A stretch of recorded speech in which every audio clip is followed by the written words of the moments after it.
Presidents Obama and Park covered a number of issues in their meeting on Tuesday, including how to deal with the DPRK. Earlier, I spoke to Robert Hathaway, director of the Asia program at the Wilson Center.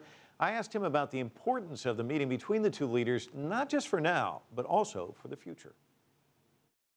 First of all, it's about building relationships. Relationships are very important in international affairs. President Park's predecessor, President Lee, had a very cordial personal relationship with President Obama. And I think President Park wants to establish a similarly close relationship. The two countries, of course, have lots of interests in common, but it is easier to work on those common interests if the two leaders also have a cordial relationship. It seems, from what I can gather so far, that they made good step in this direction today.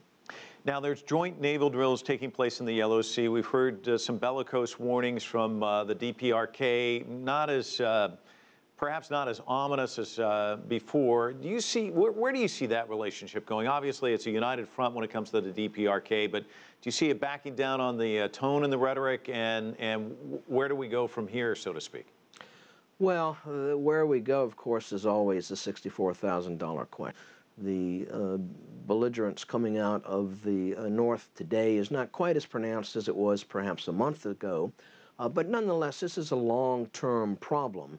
The North may have dialed down the rhetoric slightly this week. They may just as well dial it up next week. I think what's important, and what was clearly conveyed in the statement of the two presidents today, is that the two alliance partners, the United States and South Korea, see eye to eye on the need to deal in a constructive and productive manner, but also a firm manner with the North, and certainly to avoid any impression that the North might have an opening to drive a wedge between Seoul and Washington.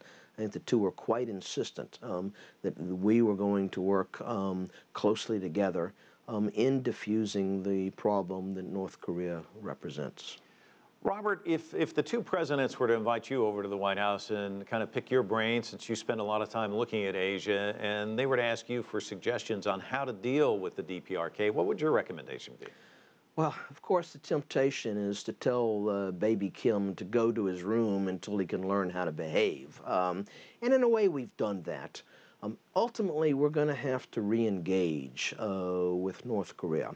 But I think we do so only on our own terms and under conditions of our choice, which means certainly not in the face of threats or provocations from the North.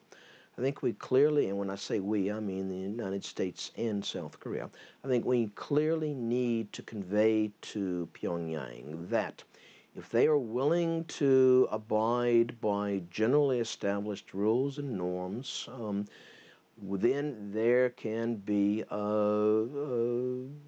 incentives for them to re-engage with us. But I don't think we should ever engage with them under duress or in the face of threats.